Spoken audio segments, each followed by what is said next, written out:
हमारे खास कार्यक्रम रिपोर्टर्स लाइव में आप सभी का स्वागत है। इस प्रोग्राम में हमारे साथ देश के कोने कोने से रिपोर्टर्स जुड़ते हैं, जिनके साथ देश भर की बड़ी बड़ी खबरों पर चर्चा की जाती है। तो शुरुआत करेंगे। पहले हमारे साथ दिल्ली से विवेक दीक्षित जुड़ चुके हैं हमारे संवाददाता, और उत्तर प्रदेश से हमारे साथ हमारे संवाददाता राजकुमार चौधरी जुड़ चुके हैं। रुख करना चाहेंगे राजधानी दिल्ली का, जहां से विवेक दीक्षित है हमारे साथ। विवेक, आपसे जानना चाहेंगे कि आज क्या कुछ महत्वपूर्ण खबरें जो है वो रहने वाली है दिल्ली में?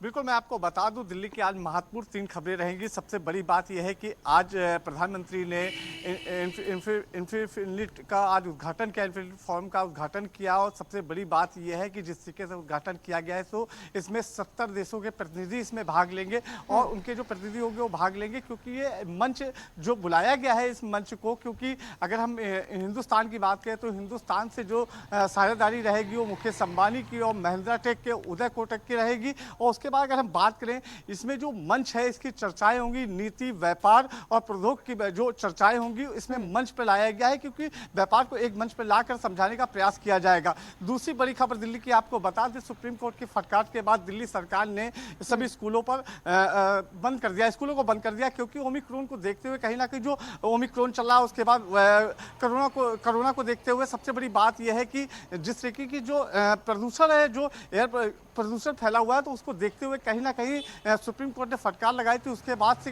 पूजा आज दिल्ली सरकार ने स्कूलों को बंद कर दिया गया है। और सबसे बड़ी बात, अब अगर हम ओमिक्रॉन की करें, क्योंकि पूरा देश इससे चिंतित है, सबसे बड़ी चीज ये है कि अभी हम उभर ही नहीं पाए थे कि कहीं ना कहीं अभी कोविड खत्म नहीं हुआ था कि कोविड का एक नया वर्जन आ गया, ओमिक्रॉन वेरिएंट आ गया है। उसको देखते हुए कहीं ना कहीं जो देश की चिंताएं बढ़ी हुई है। अगर हम बात करें, दक्षिण अफ्रीका से 9 लोग आते हैं 25 नवंबर को, उसके बाद से 2 उसमें पॉजिटिव पाए जाते हैं ओमिक्रॉन के, उसमें संक्रमण पाए जाते हैं, क्योंकि इनका साफ तौर पर कहना है कि ये दक्षिण अफ्रीका गए थे, उसके बाद से ये वहां से लौट के आए थे। तो इनका जब RT-PCR चेकअप किया गया था, उसके बाद से ओमिक्रॉन के इसमें वो संक्रमण पाए गए। पूजा, बिल्कुल, आप जुड़े रहिएगा हमारे साथ। इसी बीच हमारे साथ उत्तर प्रदेश से भी हमारे संवाददाता राजकुमार चौधरी जुड़े हुए हैं। राजकुमार जी, आपसे जानना चाहेंगे कि आज उत्तर प्रदेश में क्या कुछ बड़ी और महत्वपूर्ण खबरें रहने वाली है दिन भर?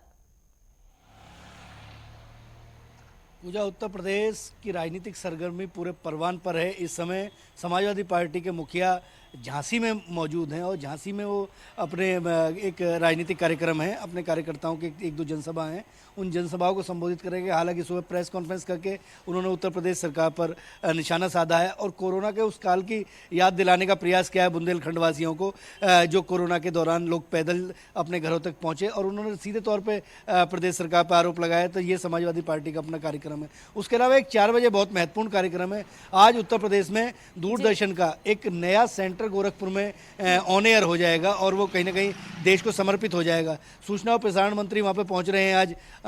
उसके अलावा इस कार्यक्रम में मुख्यमंत्री योगी आदित्यनाथ और वहाँ के गोरखपुर के सांसद भी मौजूद रहेंगे। इसके अलावा 3 FM के चैनल, एक FM के चैनल की लोकेशन इटावा के आसपास रहेगी। उसके अलावा बहुत सारा एरिया जो हमारा कुशीनगर और उस इलाके से लगता है, खीरी और लखीमपुर खीरी के आसपास का जो एरिया है, अभी तक वहाँ पे FM की कोई व्यवस्था नहीं है। तो दूरदर्शन वहाँ के लोगों को एक सौगात देने की दिशा में ये बहुत महत्वपूर्ण कार्यक्रम माना जा रहा है। आज सुबह से जो कार्यक्रम हुए हैं, आज देश के प्रथम जो राष्ट्रपति रहे राजेंद्र प्रसाद, उनका आज उनके एक मूर्ति का अनावरण मुख्यमंत्री योगी आदित्यनाथ ने किया है, और उनको याद करके, उनकी सादगी को याद करके कहीं ना कहीं उन्होंने एक मैसेज देने का प्रयास किया है कि अगर व्यक्ति राजनीति में है तो वो साफ सुथरी छवि से किस तरीके से रह सकता है, अपने संस्कारों को लेकर किस तरीके से आगे बढ़ सकता है, इसको बहुत देखना लाजमी होगा। उसके अलावा आज लखनऊ में जो है वो एक सरगर्मी बहुत तेज रहेंगी।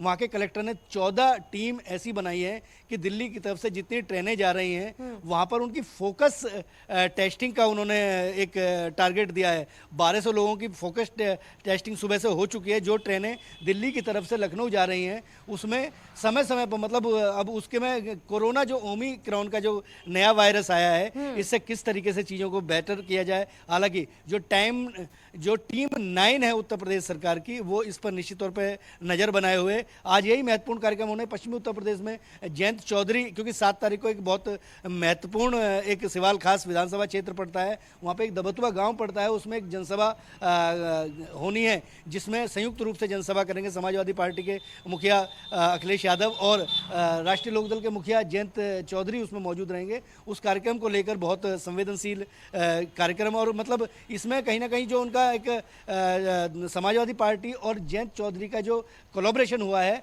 उसकी भी एक घोषणा की जाएगी, और पश्चिमी उत्तर प्रदेश की राजनीति पे इसका क्या असर रहेगा ये देखना बड़ा दिलचस्प होगा। 7 तारीख को जो जनसभा होनी है उसको लेकर कार्यकर्ता पूरे मनोयोग से चल रहे हैं और उस पर एक बैठक भी चल रही है। जी पूजा, बिल्कुल, कहीं ना कहीं राजकुमार जी, जिस तरह से चुनाव नजदीक है, ऐसे में उत्तर प्रदेश में चुनावी सरगर्मी जो है वो काफी ज्यादा अब हाई होता नजर आ रहा है, लोगों के बीच भी और साथ ही पार्टियों के बीच भी। अब ऐसे इसी बीच में पीएम मोदी का आगमन भी अपने आप में काफी ज्यादा महत्वपूर्ण बना हुआ है इस चुनाव के लिए भी। आपका बहुत बहुत शुक्रिया तमाम जानकारी के लिए। और इसी बीच हमारे साथ बिहार से हमारे संवाददाता विवेक रंजन जुड़ चुके हैं। विवेक, आपसे जानना चाहेंगे कि बिहार में आज क्या कुछ बड़ी खबरें, क्या कुछ महत्वपूर्ण रहने वाला है दिन भर?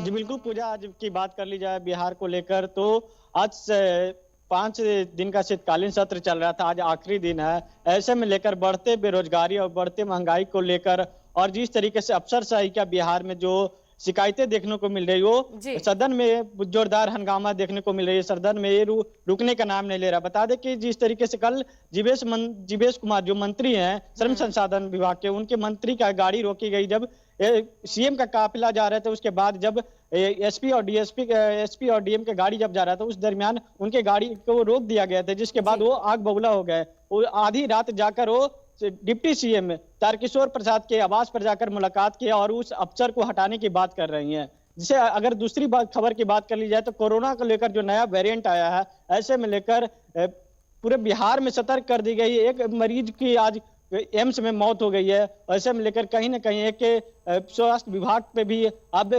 पुरजोर तरीके से पहुंचने के लिए हो गई है। ऐसे में लेकर अगर तीसरी खबर की बात कर ली जाए तो तीसरी खबर में आज सदन के आखिरी दिन है। सदन के आखिरी दिन में देखना होगा किस तरीके से जो 2 विधेयक पर लाना है, एक शिक्षा और एक श्रम संसाधन विभाग से जुड़ी हुई मामला, इस दोनों पर देखना होगा किस तरीके से आती है जनता के हित में विधेयक, जो देखना होगा। जी चलिए, बहुत बहुत शुक्रिया आपका तमाम जानकारी के लिए विवेक।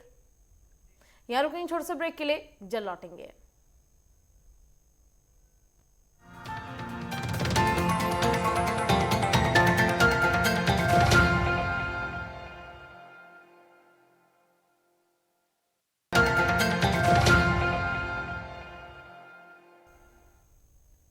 और ब्रेक के बाद एक बार फिर से स्वागत है आपका और सीधे रुख करेंगे झारखंड का, जहां से हमारे साथ हमारे संवाददाता सूरज जुड़े हुए हैं। सूरज, आपसे जानेंगे कि झारखंड में आज क्या कुछ महत्वपूर्ण रहने वाला है दिन भर।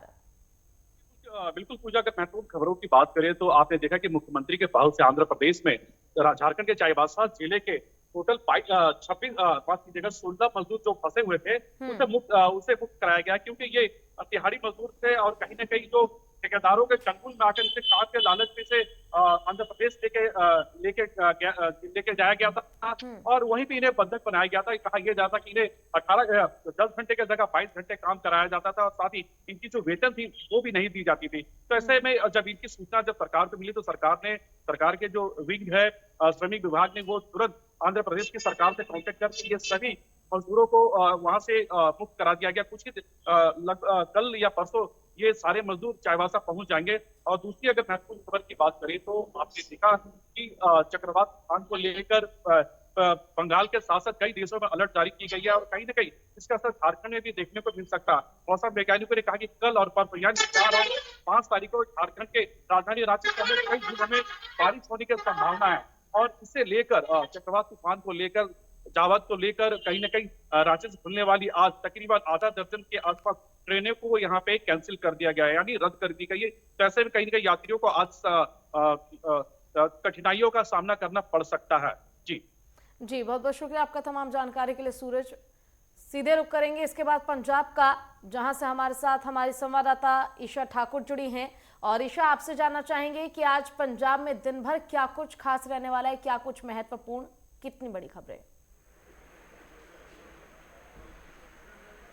बिल्कुल, देखिए आज जो पंजाबी गायक हैं सिद्धू मूसेवाला, जिनके करोड़ों फैन फॉलोइंग है, उन्होंने आज कांग्रेस का हाथ थाम लिया है और जी। मुख्यमंत्री चरणजीत सिंह चन्नी, नवजोत सिंह सिद्धू और पार्टी प्रभारी हरीश चौधरी ने उन्हें आज कांग्रेस में शामिल किया है। और कहीं ना कहीं देखिए जिस तरीके से चुनाव नज़दीक हैं और गायक सिद्धू मूसेवाला जिनकी गायकी को लोग इस यूथ इस वक्त काफ़ी पसंद कर रहा है, उन्हें पार्टी में शामिल किया गया है कांग्रेस की तरफ से। और कहीं ना कहीं यूथ को सेंध लगाने की कोशिश यहाँ पर ज़रूर की गई है, लेकिन सिद्धू मूसेवाला को ज़रूर कांग्रेस पार्टी ने यहाँ पर शामिल किया है ताकि यूथ जुड़ सके। इसी के साथ एक नया विवाद भी खड़ा हो गया है। सिद्धू मूसेवाला की अगर हम बात करें, पंजाबी गायक है, काफ़ी फेमस है, लेकिन उन पर अभी कोर्ट केस चल रहे हैं और लगातार उनके जो गाने हैं वो विवादों में रहते हैं और उन पर ये आरोप लगता है कि वो गन कल्चर को प्रमोट कहीं ना कहीं कर रहे हैं। लेकिन पंजाब सरकार का कहना है कि जो यूथ है वो यूथ आइकन है और कांग्रेस को कहीं ना कहीं इससे फायदा होगा। लेकिन अब कांग्रेस के अंदर ही ये आवाज़ चल रही है कि क्यों जिस तरीके से गन कल्चर को वो प्रमोट करते हैं, ऐसे में उन्हें कांग्रेस पार्टी में क्यों शामिल किया गया। आज की बड़ी खबर यही है और कहीं ना कहीं विरोधी भी अभी जो कांग्रेस पार्टी है उन पर निशाना साध सकती है। और दूसरी बड़ी खबर की अगर हम बात करें, कल की बैठक अहम मानी जा रही है संयुक्त किसान मोर्चा की और उसमें गुरनाम सिंह चड़ूनी जो हरियाणा के बीकेयू के प्रधान हैं, उन्हें बुलाया नहीं गया है और ऐसे में दोफाड़ हो चुकी है संयुक्त किसान मोर्चा। और क्योंकि जो पंजाब की जथेबंदियां हैं, किसान जथेबंदियां, उनकी कोशिश है कि अब आंदोलन को वहां पर समाप्त कर दिया जाए और पंजाब घर वापसी की जाए, क्योंकि पंजाब से ही किसान आंदोलन की शुरुआत हुई थी। और कल की बैठक रखी गई है संयुक्त किसान मोर्चा की तरफ से और उसमें ये तय होगा कि जो आंदोलन है उसकी समाप्ति होगी या नहीं। लेकिन हमें जो जानकारी मिल रही है उसके मुताबिक जो पंजाब की 32 किसान जथेबंदियां हैं वो आंदोलन को समाप्त करना चाहती है। इसी के मद्देनजर बीजेपी की तरफ से भी कल दिल्ली में एक बड़ी बैठक बुलाई गई है, जिसमें हिमाचल प्रदेश के मुख्यमंत्री, हरियाणा के मुख्यमंत्री भी शामिल हो सकते हैं। बड़े तमाम नेता बीजेपी के कल दिल्ली में मौजूद रहेंगे और जो बीजेपी के राष्ट्रीय अध्यक्ष हैं जेपी नड्डा, वो उनके साथ बैठक कर सकते हैं। और कल ये भी तय माना जा रहा है कि जिस तरीके से कैप्टन अमरिंदर सिंह लगातार समय मांग रहे हैं गृह मंत्री अमित शाह और प्रधानमंत्री नरेंद्र मोदी का, तो ऐसे में कल वो दिल्ली जा सकते हैं। और कल का दिन बड़ा अहम रहेगा, किसान क्या फैसला लेते हैं, किसान के फैसला लेने के बाद बीजेपी क्या तय करती है और बीजेपी के तय करने के बाद क्या पार्टी को लेकर कोई गठजोड़ किया जाता है कैप्टन अमरिंदर सिंह की जो पार्टी है उसको लेकर, ये देखने वाली बात होगी। क्योंकि अब जो तमाम बड़े नेता हैं वो कहीं ना कहीं बीजेपी का रुख कर रहे हैं, क्योंकि बीजेपी की तरफ से एक बड़ा दाव खेला गया है। कृषि संबंधी कानून जो खुद बीजेपी की सरकार, केंद्र सरकार लेकर आई थी, उसे रद्द कर दिया गया है। ऐसे में अभी हमने देखा कि किस तरीके से मजिंदर सिंह सिरसा जो श्रोमणी अकाली दल के दिग्गज नेता हैं वो बीजेपी में शामिल हो गए। और अब जो राज्यसभा की सांसद हैं प्रताप सिंह बाजवा, जो कांग्रेस के बड़े दिग्गज नेता हैं पंजाब से, माना जा रहा है कि एक दो दिनों में या आने वाले दिनों में वो भी बीजेपी का दामन थाम सकते हैं। तो ऐसे में जो हलचल है पंजाब में आगामी विधानसभा चुनाव को लेकर, वो काफी तेजी से यहाँ पर बढ़ती हुई नजर आ रही है। और एक अंतिम जो मुख्य खबर में बताना बिल्कुल ईशा, आप नजर बनाए रखिएगा इन सभी खबर पर, क्योंकि ये खबरें अपने आप में काफी ज्यादा महत्वपूर्ण हैं। और फिलहाल के लिए आपका धन्यवाद। और इसी बीच जम्मू कश्मीर का रुख करते हुए हमारे साथ हमारे संवाददाता संजीव शर्मा जुड़ चुके हैं। संजीव, आपसे जानना चाहेंगे कि जम्मू कश्मीर में आज क्या कुछ महत्वपूर्ण रहने वाला है? जी पूजा, मैं आपको बताता चलूं कि गुलाम नबी आजाद जो 4 दिन से जम्मू कश्मीर के दौरे पे हैं और जो 3 दिन से पुंछ का दौरा किया है उन्होंने, और एक रैली में संबोधित करते हैं उन्होंने सरकार से मांग की है कि जो जम्मू कश्मीर में स्टेट के इलेक्शन करवाए जाएं और स्टेट जल्द से जल्द जो जम्मू कश्मीर में स्टेट बनाई जाए। और आज उन्होंने जो रजौरी में एक रैली को संबोधित कर रहे हैं। तो दूसरी बड़ी खबर यह है कि कोरोना के जो नए मामले सामने आ रहे हैं उसको देखते हुए जो प्रशासन है वो सख्ती में आ रहा है और जगह जगह जाकर लोगों को अवेयर कर रहा है कि वह जब भीड़ कम रखें और मास्क पहनकर घर से बाहर निकलें। जी संजीव, आपका बहुत बहुत शुक्रिया तमाम जानकारी के लिए। इसी बीच छत्तीसगढ़ का रुख करते हुए हमारे साथ हमारे संवाददाता उत्पल सेन गुप्ता भी जुड़े हुए हैं लाइन पर। उत्पल, आपसे जानना चाहेंगे कि आज छत्तीसगढ़ में क्या कुछ महत्वपूर्ण रहने वाले दिन भर? जी, हम अपने दर्शकों को बताना चाहेंगे कि छत्तीसगढ़ में धान खरीदी का त्योहार चल रहा है। इसी बीच आज धान खरीदी का तीसरा दिन है। प्राप्त जानकारी के अनुसार कि धान खरीदी के 2 दिन जो राज्य में धान खरीदा है, इसमें 77,000 से ज्यादा किसानों ने धान बेचा है। वहीं 2,36,000 मैट्रिक टन से ज्यादा धान राज्य सरकार ने खरीदा है। इसके साथ ही प्रदेश में राजनांदगांव पहले नंबर पे है, जिससे सबसे ज्यादा धान खरीदा है, और दूसरे नंबर पे प्रदेश का बेमेतरा जिला है, जिससे दूसरे नंबर पर सबसे ज्यादा धान खरीदा है। वही दूसरी खबर की मैं अगर बात करूं तो 100% टीकाकरण के लिए प्रदेश में अब धान खरीदी केंद्रों पर भी टीकाकरण की व्यवस्था बढ़ाई गई है। जहां जहां धान खरीदी हो रही है वहां टीकाकरण किया जा रहा है। बीते दिनों मुख्य सचिव अमिताभ जैन के द्वारा सभी कलेक्टरों की वीडियो कॉन्फ्रेंसिंग के जरिए बैठक ली गई थी और सब प्रतिशत टीकाकरण के निर्देश दिए गए थे, जिसके करीब ये व्यवस्था की गई है कि सारे धान खरीदी केंद्रों पर टीकाकरण की व्यवस्था की गई है। इसके साथ ही मैं अगर तीसरी खबर की बात करूं तो तीसरी खबर में हमारी स्कूल से जुड़ी खबर है कि प्रदेश में पूरी तरीके से स्कूल खुल भी नहीं पाए कि एक बार फिर से तीसरे लहर और नए वेरिएंट ओमिक्रॉन को देखते हुए एक बार फिर से स्कूल बंद करने की मांग उठने लगी है। लेकिन अभी शिक्षा विभाग की तरफ से इस पर कोई फैसला नहीं लिया गया है। शिक्षा सचिव डॉक्टर आलोक शुक्ला का कहना है कि बीते दिनों स्वास्थ्य मंत्री टी.एस. सिंहदेव ने समीक्षा की थी, हालात काबू पर है, कोई भी व्यवस्था बिगड़ने पर तत्काल नजर रखी जा रही है। फिलहाल कोई भी ज्यादा पाबंदी की आवश्यकता नहीं है। वही चौथी खबर की बात करूं तो मौसम विज्ञान से जुड़ी हुई चौथी खबर है, हमारे प्रदेश में एक बार फिर से कड़ाके की ठंड पड़ने लगी है। कोरिया जिले में डिग्री 9 पहुंच गया है, सुबह घना कोहरा छा रहा है, सड़कें रात को सूनी हो जा रही है।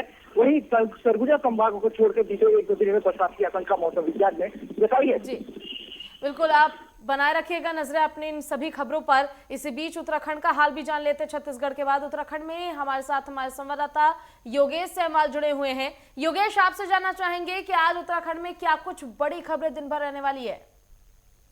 बिल्कुल, आपको बताना चाहेंगे, सबसे बड़ी खबर यह है कि कल प्रधानमंत्री नरेंद्र मोदी देहरादून आ रहे हैं और देहरादून में उनके आने को लेकर पूरी तैयारियों की व्यवस्था लगातार प्रशासन शासन द्वारा देखी जा रही है। मुख्यमंत्री पुष्कर सिंह धामी अभी फिलहाल ही यहाँ पर पहुंचे थे और अभी भी यहाँ से गए हैं। उसके बाद कई सारे लगातार जहाँ पर जो स्थानीय ग्राउंड है, यहाँ पर परेड ग्राउंड, वहाँ पर प्रधानमंत्री को आना, उसको लेकर वो लगातार यहाँ पर पहुंच रहे हैं। व्यवस्था थोड़ी सी हम आपको दिखा देते हैं कि व्यवस्था कैसी है। आप भी देख सकते हैं कि 1 लाख लोगों को बैठने की व्यवस्था यहाँ पर बनाई जा रही है। महारैली है, विजय संकल्प महारैली है। प्रधानमंत्री की कल यहीं से वो संबोधित करेंगे। 18,000 से लगभग 26,000 करोड़ रुपए तक की योजनाओं का शिलान्यास भी यहाँ पर किया जाएगा और उसको लेकर पूरी तैयारी यहाँ पर की जा रही है। और अभी पूरा व्यवस्था देखी जा रही है पुलिस प्रशासन द्वारा, स्थानीय प्रशासन द्वारा, कि कोई भी व्यवस्था जो है यहाँ पे चूक ना रह जाए। ये सभी चीजें यहाँ पर देखी जा रही है। और उसके बाद अगर बात करें तो यहाँ पर आज कांग्रेस के भी कई बड़े कार्यक्रम है, जिनमें से एक है कि आज बड़ी संख्या में कांग्रेस में कई लोग ज्वाइनिंग करने जा रहे हैं। उस ज्वाइनिंग को लेकर कांग्रेस काफी उत्साहित है, क्योंकि लगातार कांग्रेस में ज्वाइनिंग का दौर चल रहा है। इसी को लेकर ज्वाइनिंग एक और है, आज बड़ी संख्या में युवा ज्वाइनिंग कर रहे हैं कांग्रेस को लेकर, और वहां पर भी कांग्रेस काफी उत्साहित है और उसको लेकर ज्वाइनिंग जो है वहां पे कराई जा रही है। उसके बाद अगर बात करें, हरीश रावत के लगातार दौरे हैं और उन्हीं में से एक दौरा कुमाऊं में भी चल रहा है। लगातार जनसंपर्क कर रहे हैं, आम लोगों से मिल रहे हैं और हरीश रावत अभी फिलहाल ही कुमाऊं में भीमताल में है, वहां पर भी वो लोगों से मिल रहे हैं, जनसंपर्क कर रहे हैं, क्योंकि 2022 के चुनाव से पहले उन्हें अपने आप और अपनी पार्टी को मजबूत करना है। जी चलिए योगेश, बहुत बहुत शुक्रिया आपका तमाम जानकारी के लिए।